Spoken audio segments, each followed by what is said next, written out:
There you go. Look down that arrow. Oh, you hit it. It's that time of year again at the Memphis City Zoo, and Zoo Ice is back to tisk the season.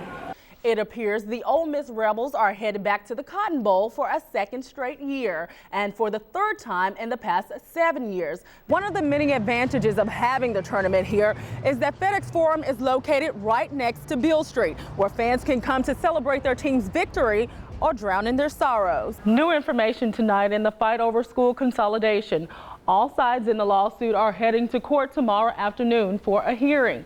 It's been a year since Judge Hardy Mays issued a ruling in the case. In what has already been a historic playoff run for the Grizzlies, today they have yet another chance to make history by becoming the 9th NBA team ever to rally back from a 3-1 deficit and win a playoff series. One time I got a plastic submarine that you put in the bathtub and it goes up and down. 11-year-old Dalton Wallace has happy memories of Le Bonheur Children's Hospital. Dalton has cystic fibrosis, and like every child who goes through surgery at Le Bonheur, he first took a trip to Bunny Lane, the hospital's toy room, thanks to donors like John Thompson. Thompson and his family were inspired to start a toy drive benefiting Bunny Lane after a life-saving encounter at Le Bonheur. My wife and daughter were in a serious car accident in Shelby County, and my wife had a bad back injury and my daughter had a devastating head injury. And my daughter was treated at Le Bonheur, was in the hospital the first time for 3 to 4 weeks, and then several times after. It is our attempt to repay for the life of our daughter. Since Thompson started his toy drive 11 years ago, his efforts have gone from a few hundred to more than 20,000 toys and stuffed animals given here to Bunny Lane. I guess I'm amazed, and yet I'm not surprised at how this touches so many folks. This is not about me, it's not about my family. It's about the hundreds, if not thousands, of people who contribute to this every year.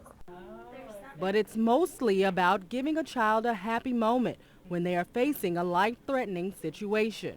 The patients need a moment of happiness and certainly a moment of hope when they come to Le Bonheur. The toys that are here at Bunny Lane and the gifts that John and his friends give to the hospital provide memories to last a lifetime. The first thing I do is get in my bed and ask for my toy and open it and play with it. Proving it's always good to have a big heart.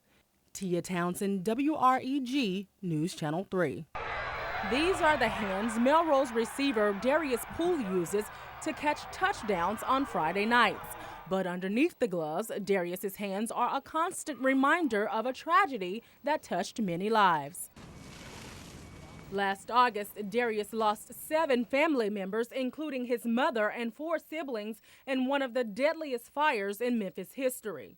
I'll be doing one thing, then I'll be like, I can't wait to go talk to my brother. Then I had to realize that he ain't here no more. And it changed me a lot. Like, I don't think the same way all the time no more about things. In the years since, he has shown remarkable resilience, and football has played a big part in his coping with the tragedy. I love it, and I like to play the game, and it keeps me going for some reason. Only Darius and his little brother survived the fire that took the home that once stood here. But it didn't take long for Darius's family to grow again. The Melrose players suddenly became more than just teammates. I just told him to keep his head up and that he'll be out soon. That with his family, he got us, even though his other family gone. Darius's courageous return to the game and ability to remain grounded has influenced his teammates and coaches. It's taught me something, you know, as old as I am, I learned something from this kid that, you know, all you got to do is have faith and you can make it. And I don't see how he did it on his own. Now in his senior year, Darius's play on the field shows tremendous promise with over 800 receiving yards and 13 touchdowns. And interestingly enough, the number 7 has a different meaning these days. They be like, anything I need, just let them know. And they just keep me motivated, like around the school and in the games, by holding up to 7 before the games and doing the game and stuff. We doing the game. He look at me on the side and I just hold up number 7. He just go harder.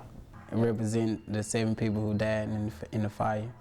In the spring, Darius will graduate and head off to college, something he says would make his mother extremely happy. She'll be happy and keep a smile on her face like she always had. It seems like Darius is making plenty of people smile. Tia Townsend, News Channel 3, Sports. Wonder what Will Coleman is thinking about that dunk? You don't have to wait long to find out. Odds are he's going to tell you immediately after the game. Like most of the nation, the Tigers are caught up in social networking websites, and the Twitter craze is bringing players and fans closer together than ever before. These are the ones that are writing, hey, I look up to you, great game, stuff like that, and I really like giving back. Through Facebook and Twitter, the Tigers can talk to thousands of fans at any time of the day to update them on everything from what they're eating to classwork to kicking it with the homies.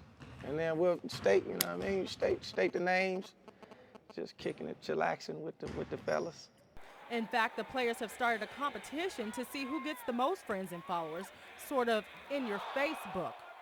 Will Barton's Twitter and the team's Twitter. It's like, oh, I need followers, you know what I'm saying? Oh, man. Yeah, I'm the Twitter king. They know that. They know that. The whole team knows. While there are benefits to being on social networking sites, there are also concerns. With one push of a button, a fleeting thought can be captured for thousands to see forever, as junior forward Wesley Witherspoon found out last year when he called Tiger fans unloyal on Facebook after a tough loss. I was just venting. You know, sometimes you just, you get a little angry and you live and you learn. So, lesson learned. I talk to our team almost daily about there are no secrets and about being very protective of what you put on Twitter, MySpace, Facebook. I'm addicted, so. Okay, but you're addicted. Blame it on Twitter. Tia Townsend, WREG News Channel 3.